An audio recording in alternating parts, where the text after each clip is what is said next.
गुरुर्ब्रह्मा गुरुर्विष्णु गुरुर्देवो महेश्वरः गुरु साक्षात् परम ब्रह्म तस्मै श्री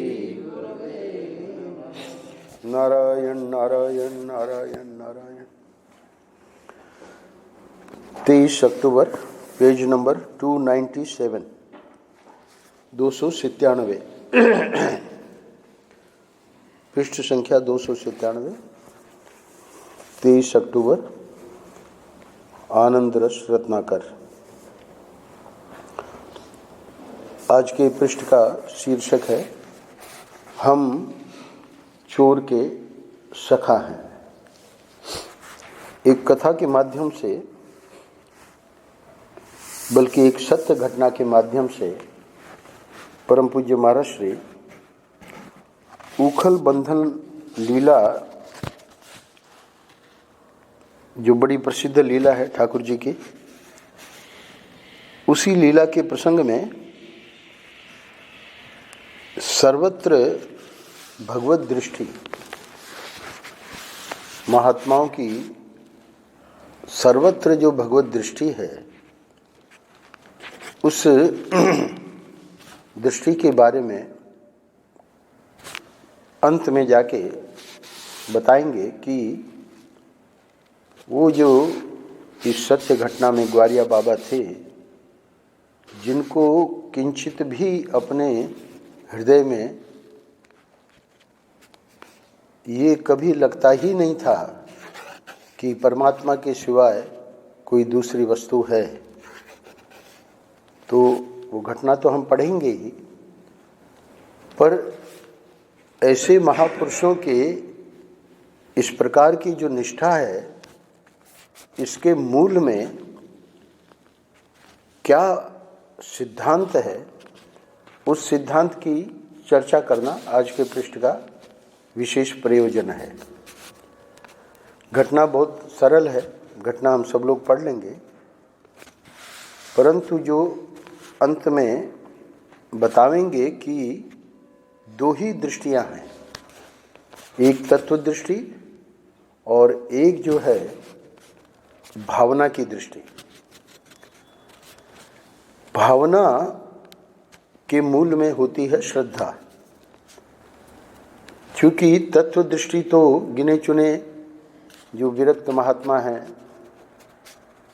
वेदांत के विचार करने वाले हैं, उनके लिए हम छोड़ देते हैं। पर ये जो भावना जिसके मूल में श्रद्धा और जिसका स्वरूप है, भावना की साधना का स्वरूप है पुनः पुनः आवृत्ति। माला दे दी, अब माला देने के बाद गुरु लोग कहते हैं कि जप करो, निरंतर जप करते रहो करते रहो करते रहो, पुनः पुनः आवृत्ति।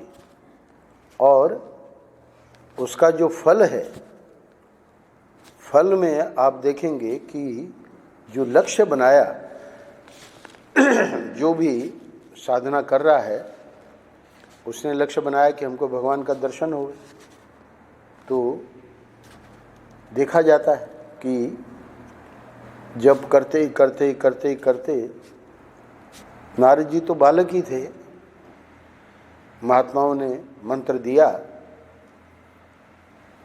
चाहते थे कि महात्माओं के साथ ही हम चले जाएं, पर जो गुरुजी थे उन्होंने रोक दिया, बोले अभी माँ है तुम्हारी, अभी माँ की सेवा करो और हम तुमको ये मंत्र देते हैं। अब वो मंत्र जब तक माँ थी तब तक तो सेवा में लगे रहे, पर वर्णन आया है कि माँ का जब शरीर पूरा हो गया, कथा आप सब लोगों को पता है, सर्प ने डस लिया तो चले गए जंगल में। वो अपने पूर्व जन्म की कथा बता रहे हैं।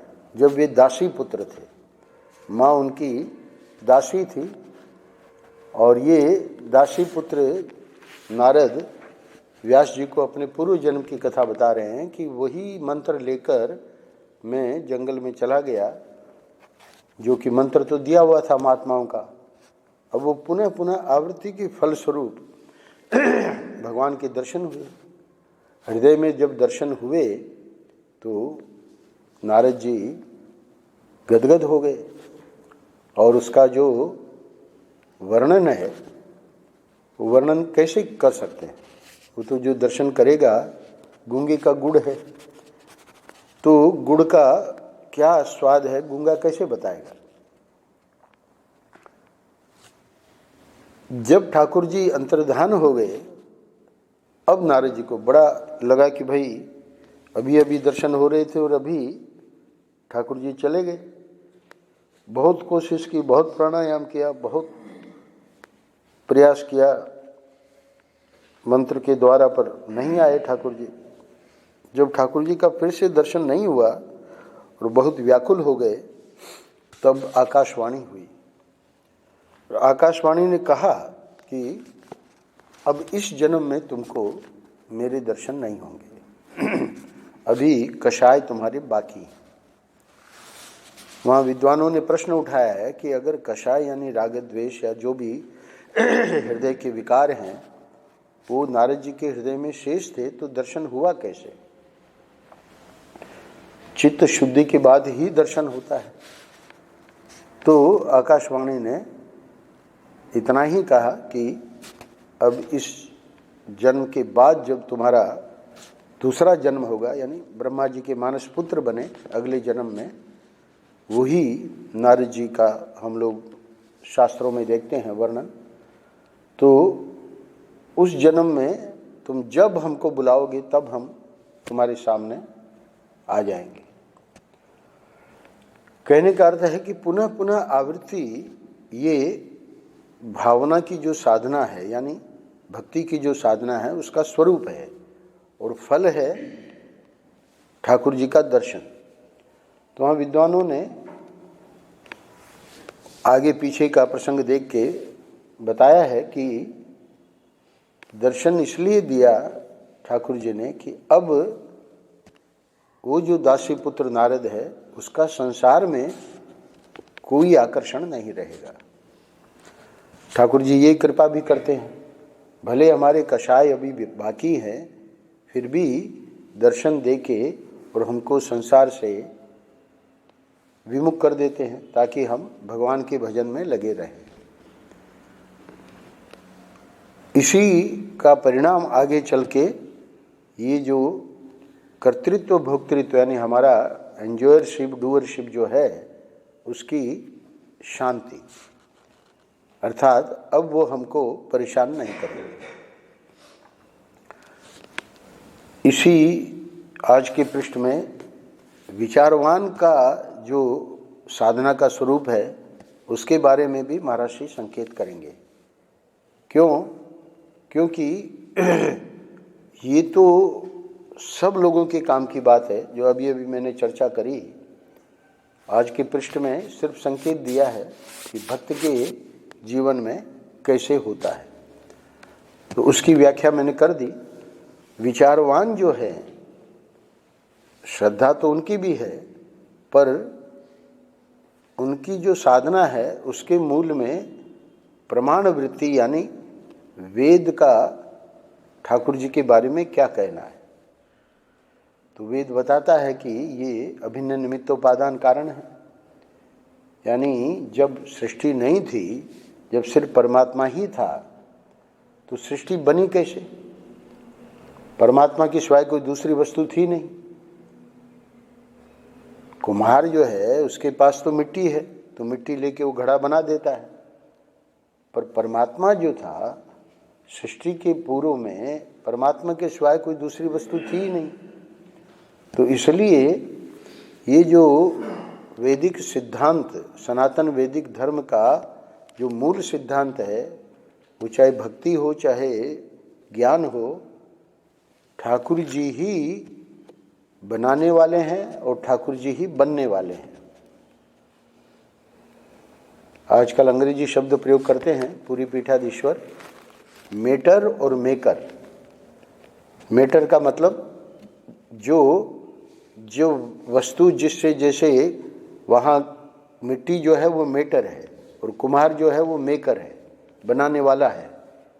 तो बनने वाली क्या है? मिट्टी है, जो कि घड़ा कुल्हड़ या जो भी बनाना चाह रहा है वो बना देगा। यहाँ पर मेटर और मेकर दो नहीं है। परमात्मा ही के सिवाय जब कुछ दूसरी वस्तु थी नहीं, तो वही बनने वाले बने, वही बनाने वाले बने। तो बनना और बनाना, इसको कहते हैं शास्त्रीय भाषा में अभिन्न निमित्तोपादान कारण। निमित्त यानी बनाने वाला, उपादान यानी बनने वाला। तो अभिन्न का मतलब वो ही बनाने वाला है, वो ही बनने वाला है। तो ये बात क्यों है, ये बात क्यों समझाई जाती है शास्त्रों में बार बार, कि इस बात को हम अगर पकड़ लेंगे तो फिर जो आस्तिक व्यक्ति है, श्रद्धालु व्यक्ति है, उसको इसकी संगति लग जाएगी कि सब कुछ परमात्मा कैसे है। तो प्रमाण वृत्ति का अनुसंधान विचारवान करता है और उसको नई नई युक्तियों से उसकी जो साधना है वो श्रवण मनन निध्यासन है। और उसका जो फल है, तो फल में बताते हैं कि वो जो अज्ञान है, वो अज्ञान हमेशा के लिए निवृत्त हो जाता है। अर्थात अगर परमात्मा प्रारंभ में था तो अब सृष्टि बन गई, तो अब भी परमात्मा ही है। और जब सृष्टि नहीं रहेगी, प्रलय होगा, तब भी परमात्मा ही रहेगा। तो इसलिए वो जो परमात्मा है वो ही आत्मा है। इसका जो ज्ञान है वो विचारवान के लिए है। तो उसका चूंकि अंत में संकेत करेंगे, इसलिए मैंने भूमिका के रूप में बता दिया। प्रसंग जो है आज का बहुत सरल है। हम चोर के सखा हैं। हमारे ग्वारिया बाबा थे वृंदावन में, हम लोगों ने दर्शन किया था। परम पूज्य महाराज के समय की बात है, बहुत पुरानी बात नहीं है।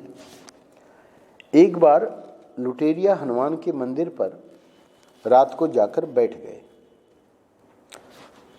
मथुरा के रास्ते में ये लुटेरिया हनुमान जी हैं, तो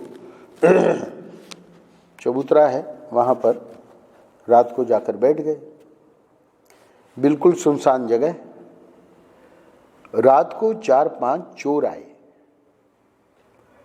अब चोरों के मन में ये शंका हुई कि यह साधु हम लोगों को देख रहा है, तो कहीं जाकर पुलिस में हम लोगों की खबर न कर दे। तो ये जब शंका हुई तो स्वाभाविक है कि संवाद हुआ। तो संवाद में क्या बातें हुई वो बता रहे हैं आगे।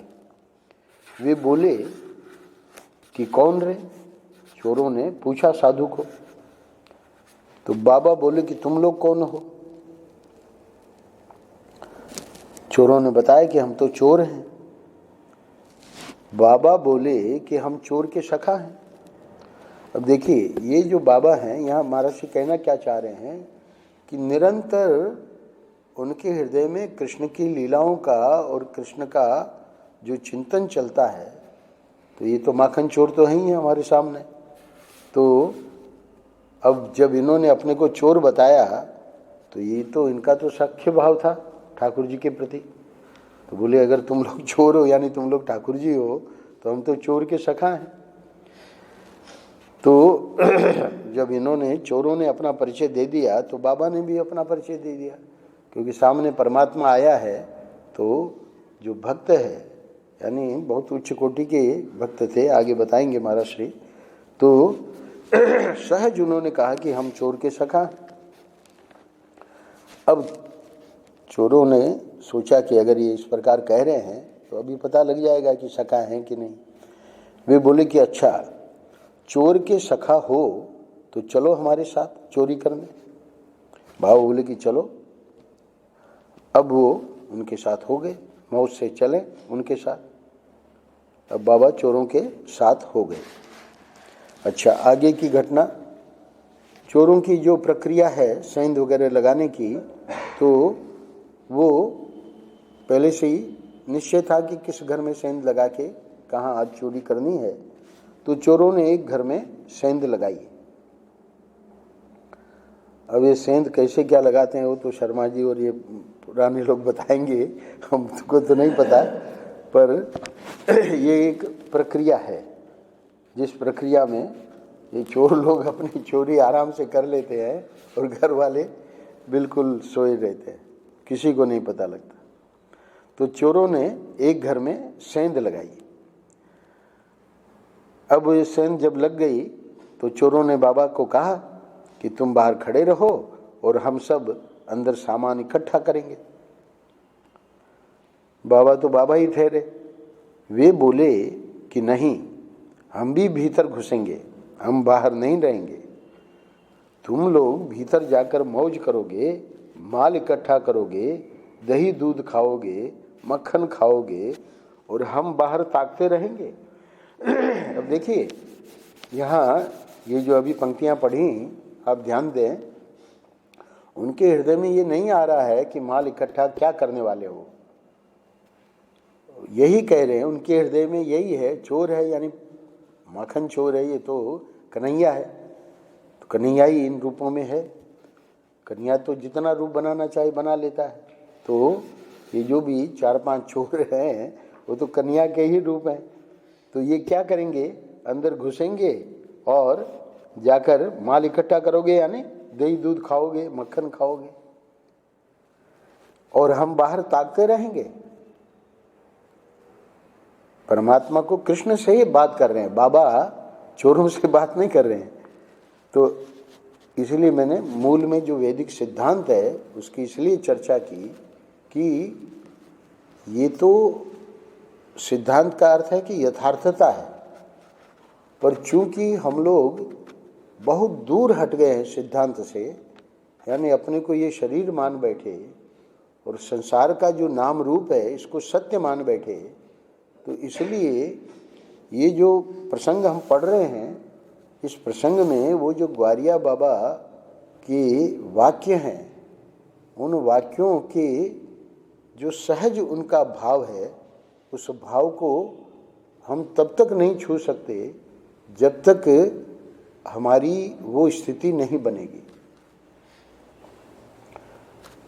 यहाँ पर हम देखते हैं कि श्रद्धा को भगवान ने बहुत ऊंचा दर्जा दिया। क्यों? क्योंकि ये जो अध्यात्म मार्ग है, ये बिना श्रद्धा के हम एक कदम उससे आगे नहीं बढ़ सकते।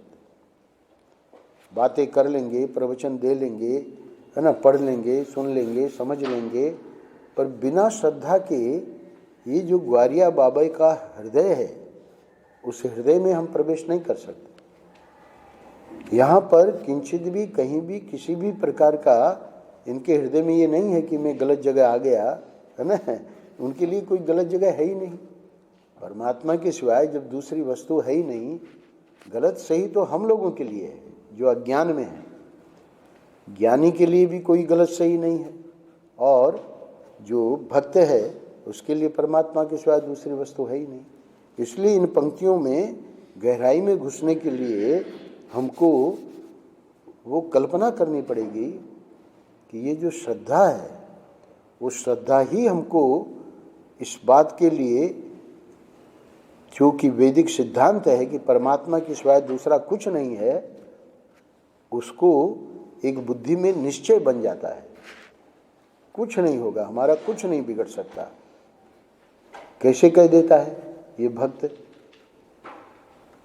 वो आपने जहाज वाली कथा सुनी, जहाज डूबने जा रहा है, सब लोग त्राही त्राही कर रहे हैं, इधर उधर भाग रहे हैं, और ये जो भक्त टाइप का वो व्यक्ति था, बैठा है, ध्यान लगा के बैठा है। पत्नी ने कहा कि आप कर क्या रहे हैं, देख नहीं रहे हैं कि जहाज डूबने वाला है? तो कथा आप सब लोगों को पता है। तो वहाँ पर चूंकि तूफान हमारे प्यारे के हाथ में है, उसने रिवॉल्वर हाथ में ले ली, पत्नी के सीने पे लगा दिया, बोले कि ये भरी हुई है। बोले कि ये मजाक करने का समय नहीं है। क्यों मजाक करने का समय, क्यों ऐसा बोल रही हो? इसमें गोलियां भरी हुई है। अरे बोले आपके हाथ में रिवॉल्वर है, मेरा क्या बिगाड़ लेगी? तो क्या कहा उसने? मेरे ठाकुर जी के हाथ में तूफान है, हमारा क्या बिगाड़ेगी? यानी ठाकुर जी को जो करना है, उनको तूफान से हमको डुबोना है, उसमें भी भक्त को ये नहीं है कि भाई हमको वो नहीं डुबोएंगे, उनको जो करना है। कल आया था ना, कल के पृष्ठ की ही आज व्याख्या है। कल महर्षि ने कहा अपने दिल में ईश्वर को भर लो, सारी दुनिया में ईश्वर है। तो ये जाही विधि राखे राम ताही विधि रही है। गंगा किनारे रखे तो गंगा किनारे, समुद्र किनारे रखे तो समुद्र किनारे, पहाड़ पर रखे तो पहाड़ पर, जो थारी राय सो मारी राय। प्रलय करो तो प्रलय, सृष्टि करो तो सृष्टि, सीधी बात है। तो क्या कहता है वो भक्त? कहता है कि मेरे प्यारे के हाथ में तूफान है, इसलिए मुझे कोई डर नहीं। ग्वारिया बाबा की हृदय में कभी ये भाव आता ही नहीं था कि परमात्मा के सिवाय और कोई दूसरी वस्तु है। तो यहाँ आप देख रहे हैं कि अद्भुत घटना जो महाराज श्री चित्रण कर रहे हैं, वो कह रहे हैं कि तुम तो मक्खन खाओगे, दही दूध खाओगे, माल इकट्ठा करोगे। माल का मतलब ये नहीं सोच रहे हैं कि माल का मतलब चोर लोग क्या इकट्ठा करते हैं, है ना। भगवान कृष्ण हैं तो भगवान कृष्ण तो जो लीला करते हैं उनको पता है, और हम बाहर ताकते रहेंगे। हमको क्यों कह रहे हो कि बाहर खड़े रहो? हम तुम्हारी बात मानने वाले नहीं हैं दोस्त, हम भी तुम्हारे साथ भीतर चलेंगे। भीतर घुस गए। अब वो काय को रुकने वाले थे? तो चलो ठीक है, जब ये चोरी है, अब चोरों को ये नहीं पता लग रहा है कि ये कौन है, क्या है ना। पहले तो देख लगा कि साधु है और कहीं जाके पुलिस में रिपोर्ट ना कर दे, पर जब पूछने पर ये बताया कि ये मतलब पहले तो उनको पूछा कि तुम कौन हो, तो जो उन्होंने अपना परिचय दिया तो ग्वारिया बाबा के लिए तो बहुत आनंद हो गया, है ना, कि हमारा सखा जो है। तो बोले कि हम चोर के सखा हैं। अब चोर के सखा आगे क्या करते हैं वो सुनिए। चोर तो सब माल इकट्ठा करने लगे। अब इनको कुछ नहीं पड़ी है कि वो चोर क्या कर रहे हैं। चोर तो सब माल इकट्ठा करने लगे और वे देखने लगे ग्वारिया बाबा कि मक्खन कहाँ है, दही कहाँ है, दूध कहाँ है। ढूंढा, इकट्ठा कर लिया।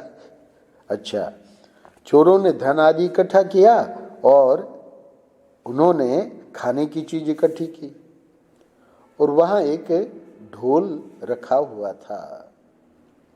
अब चूंकि ठाकुर जी को पहले भोग लगेगा, उसके बाद खाएंगे, तो उठाकर जोर से बजाया। अब जैसे ही ढोल बजा तो चोर घबराए। स्वाभाविक है कि भाई ये जिसको हम लाए हैं साथ में, ये तो कुछ गड़बड़ है। चोर घबराए कि ये क्या। बोले कि ठाकुर जी को भोग लगा रहे हैं।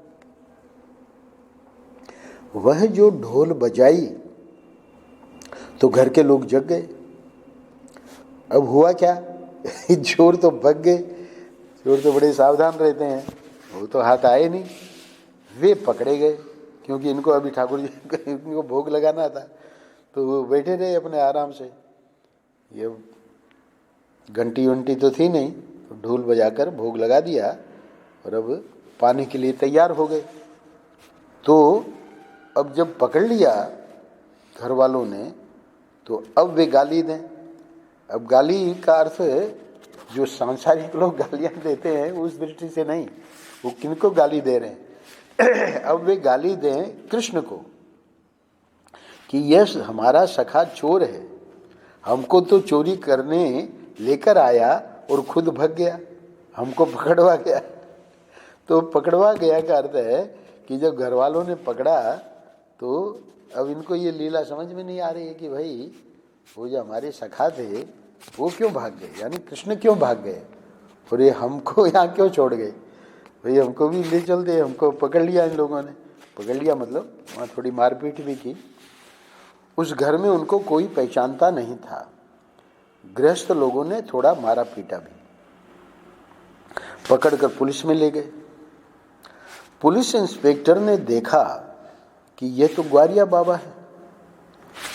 बताते हैं कि ये घटना जब घटित हुई, ये सत्य घटना है, तो बड़े प्रसिद्ध महात्मा थे वे ब्रज में, बड़े बड़े राजा महाराजा उनके शिष्य थे। तो यानी ये लोग महात्मा लोग जो हैं, ग्वारिया बाबा की स्थिति के कोई शिष्य विष्य बनाते नहीं हैं। वो जो सामने वाला है बस हमारे यही गुरु जी हैं, उनका भाव बन जाता है। जितने अवधूत महापुरुष हुए हैं भारत में, तो भले वे मंत्र दें या न दें, उनको पूछो, भक्त को पूछो आप किनके शिष्य हैं, नाम लेंगे, है ना। अब वो अवधूत जी तो कुछ करते ही नहीं है, न तो वो शिष्य बनाते हैं, पर राजा महाराजा उन ग्वारिया बाबा को ही अपना गुरु मानते थे। तो ऐसे लोगों को पता था ब्रज में, तो बड़े प्रसिद्ध महात्मा थे वे ब्रज में, बड़े मस्ताने ढंग से रहते थे। तो इधर इंस्पेक्टर ने पहचान लिया उनको कि ये तो ग्वारिया बाबा हैं। तो इंस्पेक्टर ने कहा कि महाराज आपने ये क्या किया, है ना, ये जो आपको मारा भी पीटा भी, है ना, और आपको ये पकड़ के लाए हैं जिस घर में आप रात को चले गए थे, और है ना आपने ढोल बजाया और बता रहे हैं कि चोर तो भाग गए, और उन चोरों में से एक ये जो है इसको हम पकड़ के लाए हैं, वो नहीं गया भाग के। तो इंस्पेक्टर ने बता दिया गृहस्थों को, जो गृहस्थ आए थे पकड़ के लेके आए थे, कि ये चोर नहीं है। तो खैर वो तो उनको तो छोड़ ही दिया गया, पर उन्होंने जवाब क्या दिया इंस्पेक्टर को, वे बोले कि हम तो अपने सखा के साथ चोरी करने गए थे। तो ये घटना जो है, तो सामान्य व्यक्ति जो है वो जितने भी आध्यात्मिक प्रसंग हैं वो पढ़ेगा जरूर, पर बिना श्रद्धा के इन प्रसंगों में, इसीलिए करपात्री जी महाराज ने एक बात कही है, वो बात बहुत सत्य है, कि जितने शिक्षित लोग हैं उनके हृदय में भक्ति नहीं आती। क्यों? क्योंकि वो जो एजुकेशन है, वो जो शिक्षा है, वो शिक्षा आड़े आती है। शिक्षा के जो संस्कार हैं वो इस प्रकार की घटनाओं में सोचने की तो सब बना दी गई बाद में ये सब बातें, पर बातें ये सब सत्य है। आगे एक पृष्ठ आने वाला है 24 अक्टूबर युगल गीत, कल के पृष्ठ में महाराज श्री बताएंगे। दूसरा पैराग्राफ देखिए, हम आपको बताते हैं, सामने ही है। ईश्वर दर्शन की लालसा भी कृपा करके ईश्वर ही देता है। इसके दूसरा पैराग्राफ, यानी महाराज श्री ने प्रथम पैराग्राफ में एक अपनी घटना बताई है कि कैसे वो शिव जी के मंदिर में बैठे थे, बहुत धूप थी, तो पुजारी प्रसाद पाने गए तो बोले आप अंदर आ जाओ। शिव जी के मंदिर में तो अंदर बैठ ही जाते हैं, गर्भगृह में चले गए। और हुआ क्या, पुजारी तो चला गया, पर महाराज श्री को उन्होंने देखा जैसे अपने ओंकारेश्वर महादेव हैं, उसमें से शिव जी प्रकट हो गए। महाराज श्री से बात भी की। तो उस घटना के बाद ये दूसरा पैराग्राफ लिख रहे हैं, कल हम करेंगे इसको। हम आपको बताते हैं कि यह जो ईश्वर का खेल है सृष्टि में, यानी इस प्रकार जो भगवान महाराज श्री को दर्शन दिया भगवान शिव ने, बता रहे हैं इसमें जितना हम लोगों को इंद्रियों से दिखता है उतना ही नहीं है, जितना मशीनों से इसका पता चलता है उतना ही नहीं है, और उसका रहस्य समझे बिना जो हम मान लेते हैं कि बस ये इतना ही है, वह गलत है। शिक्षित व्यक्ति क्या मानेगा कि जितना विज्ञान ने सिद्ध किया है उतना ही है, उसके आगे पीछे नहीं है।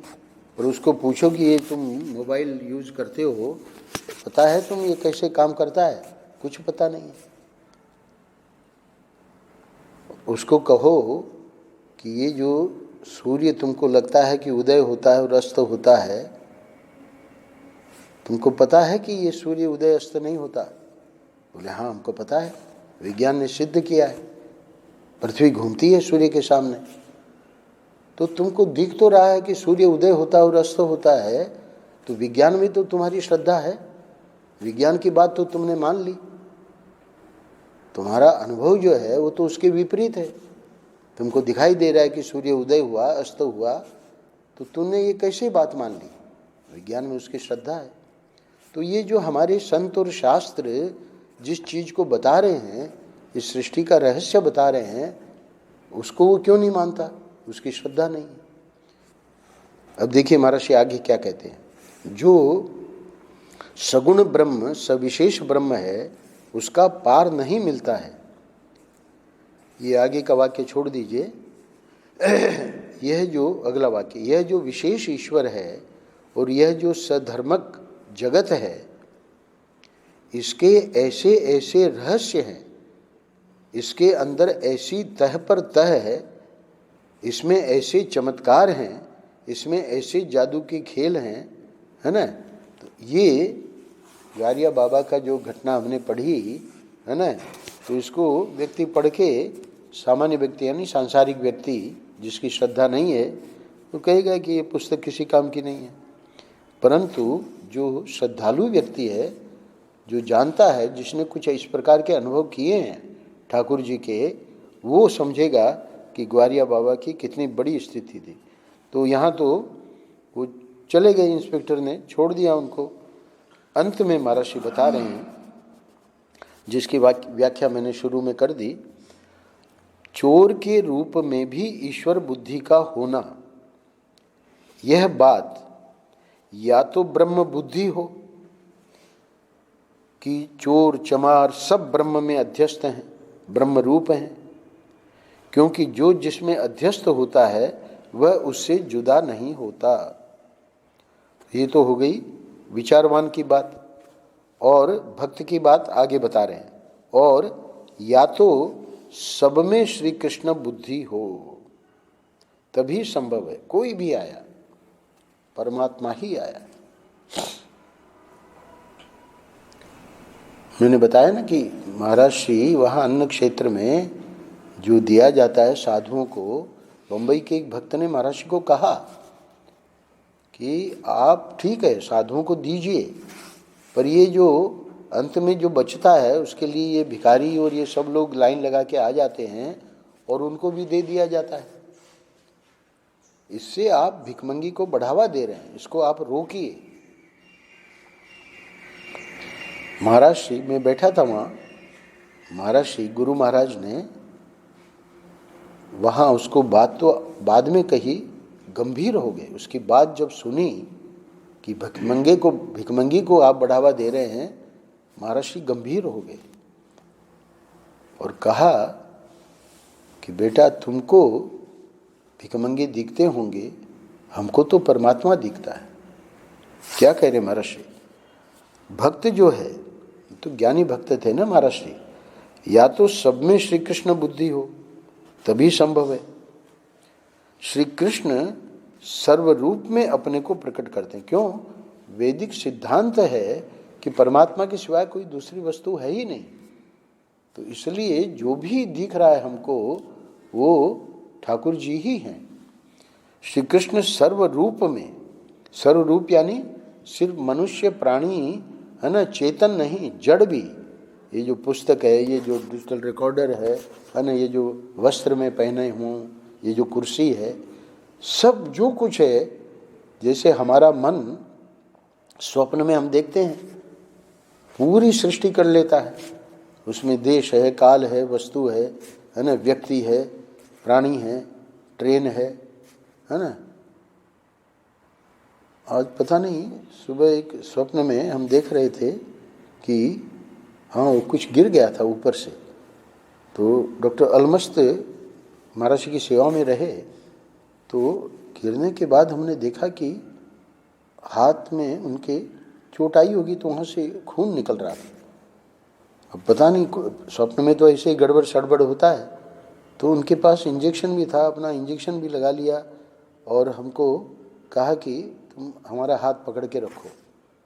अब हम अपने स्वप्न में भी अपने को देख रहे हैं कि वृद्धावस्था है, कमजोरी है। तो स्वप्न में भी हमको अनुभव हो रहा है कि हम इनका हाथ जितनी जोर से हमको पकड़ के खून को रोकना है, हम नहीं रोक पा रहे। और उतने में नींद उड़ी। अब नींद जब उड़ी तो काहे का, कोई अलमस नहीं थे, कोई वहाँ खून वगैरह नहीं था। तो कहने का अर्थ क्या है? वहां हमारा मन ही सब सृष्टि कर लेता है। ऐसे ही ये जो इस समय जो हम बैठे हैं, ये किनकी सृष्टि है? ठाकुर जी की सृष्टि है। ठाकुर जी अपने को सब रूपों में बनाए हुए हैं, पर ये किसका भाव है? महर्षि कह रहे हैं या तो सब में श्री कृष्ण बुद्धि हो तभी संभव है। वो भिखमंगा देख रहा है, महर्षि कह रहे हैं गंभीर होके कि हमको तो परमात्मा दिखता है। श्री कृष्ण सर्व रूप में अपने को प्रकट करते हैं, भला ये सच्ची घटना है। नारायण नारायण नारायण नारायण। श्री राम जय जय राम, श्री राम जय जय राम, श्री राम।